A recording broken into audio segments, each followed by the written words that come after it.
Hola, ¿cómo están? Un saludo, bendiciones, un abrazo grande para ustedes. Es una bonita oportunidad la que hoy día se me presenta y quiero darle la gloria a Dios por, por permitir que hoy día yo pueda entregar este mensaje y a mis pastores Víctor y Mili también por, por esta instancia. Los invito a orar, ¿cierto? Oremos para comenzar. Papá, te queremos dar gracias, Señor, por este mensaje. Te pedimos, Señor, que tu palabra y que tus palabras, Señor, se aniden fuerte en nosotros para que podamos, Señor, ejercerlas, aplicarlas en nuestra vida. Te bendecimos, Señor, te glorificamos en el nombre poderoso de Jesús. Amén. Amén. Mira, quiero hacerte una consulta, si quiero que tú te hagas estas preguntas. ¿Cuántas veces has dicho que se haga la voluntad de Dios o que sea lo que Dios quiere?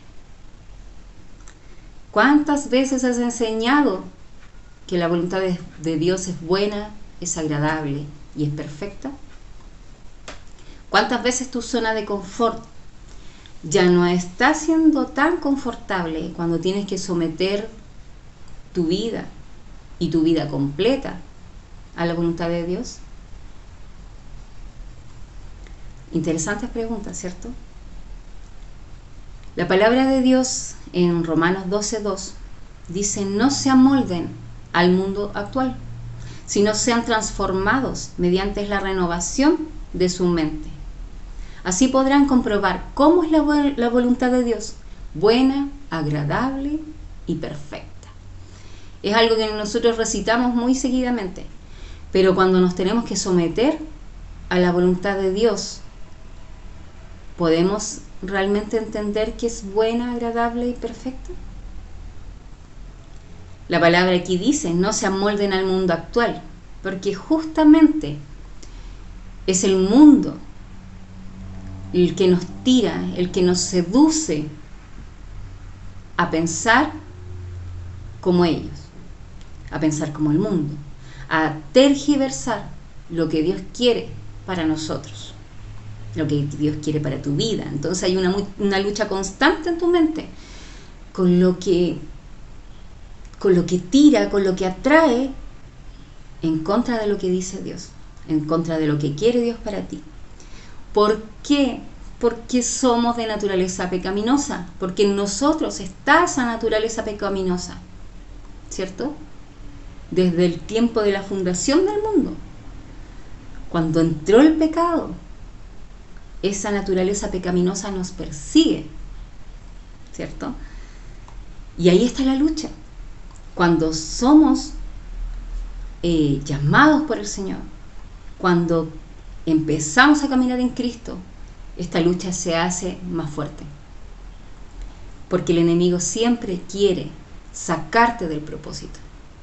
Porque el enemigo siempre quiere ganar terreno a través de tus dudas, de tus argumentos, ¿cierto? De lo que dicen los demás que debiese ser. Con las corrientes del mundo te seduce, te envuelve, te confunde y te quiere apartar. Cuando yo llegué a Cristo, mi llamado fue con dolor. Mi llamado fue con dolor porque en un accidente perdimos a nuestro hijo mayor, Darío.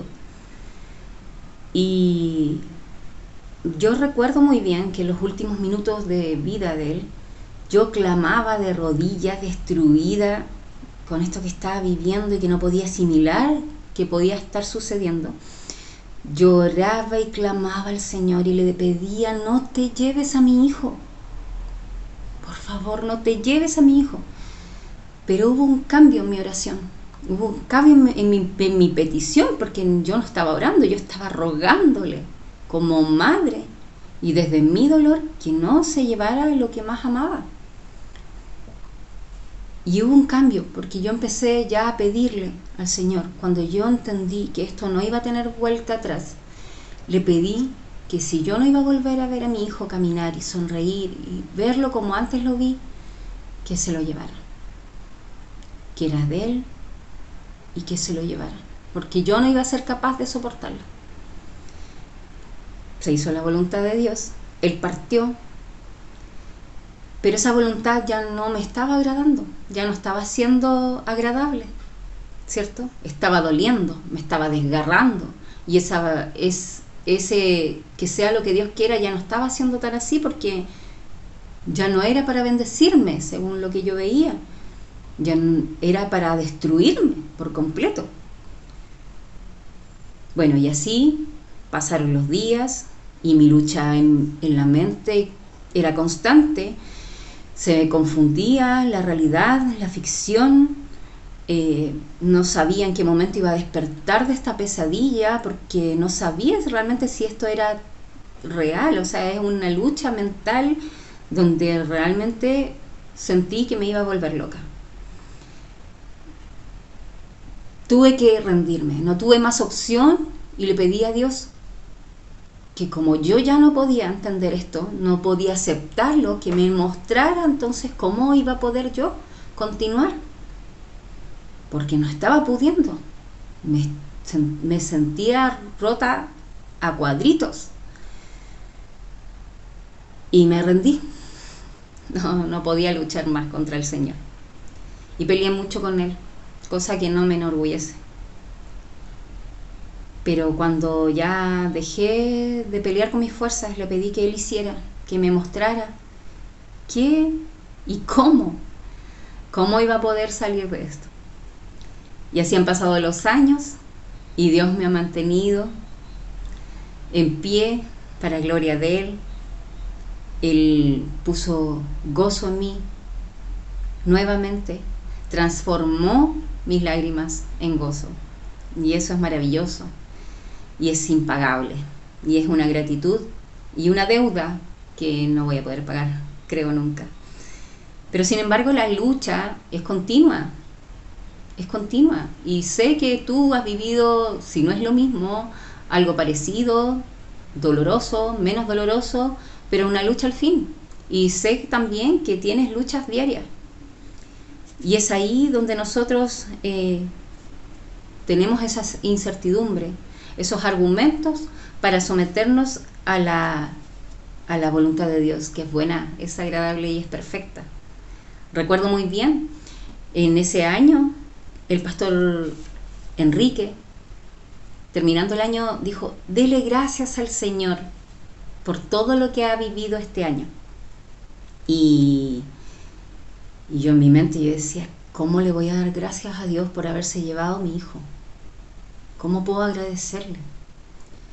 Pero algo cambió cuando el pastor dijo: y si no ha vivido cosas buenas este año, dele gracias a Dios por haberlo sostenido. Y ahí cambió mi agradecimiento, cambió mi oración, y tuve paz.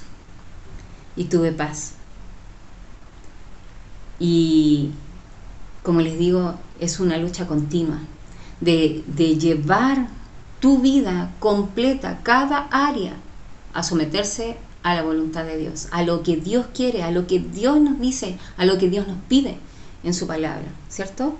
Sé que tú también has tenido esas luchas. ¿Por qué tenemos esa lucha? Porque, como les decía, en nosotros está esa naturaleza pecaminosa, y en la palabra nos dice cómo debo ser como hijo, pero en mi mente siempre hay un argumento: cómo debo ser como padre, y hay argumentos: cómo debo ser como esposa, como esposo, y trabajan los argumentos, los peros: cómo debo ser como un verdadero hijo de Dios, y sigo teniendo peros, ¿cierto? Las escrituras nos someten profundamente a la voluntad de Dios, y esa voluntad de Dios es soberana, es soberana.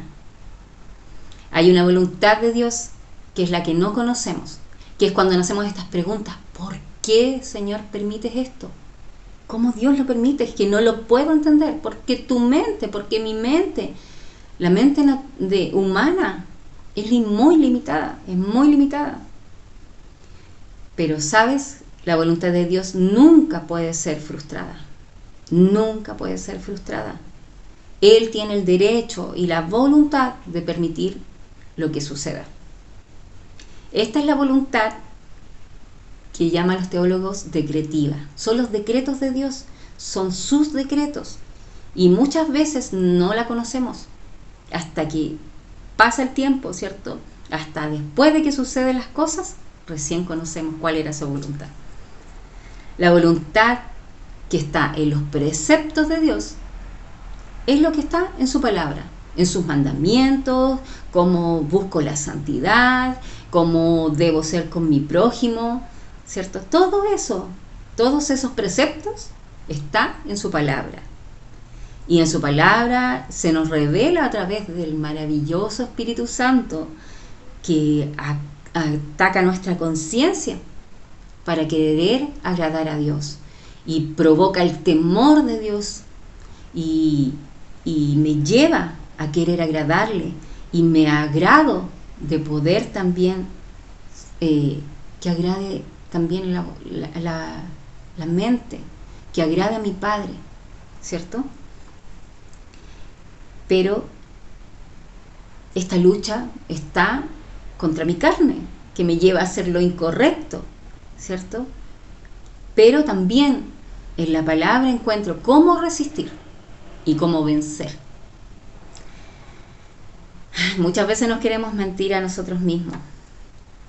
Dejamos que el enemigo nos seduzca, ¿cierto? Dándole validez a esos peros, a nuestros argumentos, pero a Dios no lo podemos engañar. No lo podemos engañar. Y sabes que no tenemos autoridad alguna para violar la voluntad de Dios. No tenemos autoridad. Tenemos la capacidad para saltarnos la voluntad de Dios, para saltarnos la palabra, para acomodarla, para frustrar respecto a sus preceptos la voluntad de Dios. Pero no tenemos derecho. No tenemos derecho alguno a hacerlo. No hay excusas para pecar. No hay excusas para pecar. Y Dios nos permite pecar, pero aún así se cumple su voluntad. Dios permitió incluso que Jesús fuera a la cruz por el pecado nuestro, pero el pecado fue tal cual, fue pecado, fue nuestro pecado. Que Dios nos permita pecar no significa que tengamos el derecho a hacerlo. Y la tercera arista de la voluntad de Dios tiene que ver con lo que a Él le agrada. Define en total la actitud de Dios frente a las cosas. Dios se agrada, ¿cierto?, de que una persona sea salva, pero no se agrada de que muere en condenación. Pero lo permite. Y Él lo dice, que su juicio es recto y es justo, pero Él lo permite. Dios se agrada si somos obedientes, pero le disgusta nuestra desobediencia. Le disgusta que no seamos obedientes. Muchas veces nosotros nos obsesionamos con conocer esa voluntad que no conocemos de Dios. Pero esto es incoherente, es insensato, porque no está para nuestro conocimiento. Esto es invadir en la privacidad de Dios, en lo privado de Dios. También nos habla de qué error cometemos. La palabra lo dice. ¿Qué error cometemos al querer adivinar lo que no nos corresponde saber? Lo que no nos corresponde saber todavía. Cuando lleguemos al encuentro de Dios, probablemente sepamos cuál es la respuesta a todas las dudas que hemos tenido respecto a su voluntad. Cuando yo comencé a caminar en Cristo, escuché muchas veces de parte de la pastora Marisa, cuando Dios calla es por amor. Y no sacamos nada con insistir. No sacamos nada con insistir. Si Dios está callando es por algo, porque quiere algo de ti, porque está buscando un crecimiento en ti, está buscando enseñarte algo. Quizás por eso no estás escuchando la palabra del Señor clara, la respuesta de Dios clara a lo que puedas estar experimentando. Pero ¿sabes qué? Busca en sus preceptos. Busca en sus preceptos. Ahí está la respuesta. Déjate lavar, déjate limpiar, déjate instruir. Deja que el Señor te limpie, te santifique día a día a través de su palabra. Es la única forma en la que podemos caminar aceptando su voluntad. Porque aceptar la voluntad de Dios, con el ejemplo que yo les daba, con lo que vivimos día a día, cuesta. Nosotros no estamos con una sonrisa de oreja a oreja. Muchas veces cuando aceptamos la voluntad de Dios, los no de Dios, cuesta aceptarlo. Pero cuando nos sometemos a su palabra, cuando tengas esa lucha en tu mente, sumérgete en su palabra. Es lo único que calma, que trae paz, que conforta y te puede ayudar a esperar en el proceso y aprender a amar ese proceso. Porque resistiendo, venciendo, vamos a tener respuesta, vamos a tener victoria. La palabra lo dice en Josué 1:8. No dejes que este libro de la ley se aparte de tu boca. Medita en él día a día, día y noche, para que tengas cuidado de hacer todo lo que está en él, de lo que está en él escrito. Eso nos dice el Señor. La única forma de tener cuidado, de cuidar hacer lo que Dios me pide, de querer agradar a Dios, de que el temor de Dios no se aparte de mí, es meditando en esta palabra, leyendo, sumergiéndome en su palabra, para que esa lucha que hay en mi mente cada vez mengüe, cada vez sea más llena de paz, porque Dios me lo está pidiendo, porque estoy agradándole. Te pido que hoy día puedas meditar en estos versículos, en lo que la Escritura nos pide. La Escritura habla en muchas partes de la voluntad de Dios. Habla en muchas partes y es maravilloso leerlo, pero más maravilloso es poder experimentarlo y darle la gloria a Dios por el proceso que uno pueda estar viviendo, que a lo mejor duele, que hay una lucha constante, porque yo me he dado cuenta este año sobre todo que los procesos, muchas veces uno dice que sea la voluntad de Dios, pero por dentro tienes miedo a saber cuánto va a doler, cuánto va a durar y en qué momento voy a recibir respuesta. Esa incertidumbre, como nosotros queremos saberlo todo, es la que duele, es la que cuesta, es la que cuesta caminar mientras se está sufriendo, mientras se está padeciendo, para llegar a esa respuesta. Pero lo único que puede traernos paz es estar con Jesús. ¿Cómo estoy con Jesús? En la palabra, conversando con Jesús, hablando con mi Señor. Él es mi roca, Él es mi sustento, en Él estoy parada. Y en Cristo somos más que vencedores. En Cristo somos más que vencedores. Así que démosle la gracia a Dios, ¿te parece? Vamos a darle gracias a Dios por esta palabra. Señor, te agradecemos, te glorificamos, papá. Te pedimos que tú cales profundo en nuestro corazón, que esta palabra, Señor, se anide y la podamos hacer ejercicio, Señor. Te queremos glorificar, Señor. Señor, gracias por tu provisión. Gracias, Señor, porque tú nos tienes cubiertos bajo tus alas, Señor. Aparta de nosotros todo mal. Aparta de nosotros toda mentira del diablo, Señor, para poder permanecer firmes en ti, Señor. Gracias, amado Dios. Oramos todo esto en el nombre poderoso de Jesús. Amén y amén. Gloria a Dios. Gracias y que Dios te bendiga. Nos vemos en una próxima oportunidad. Chao, chao.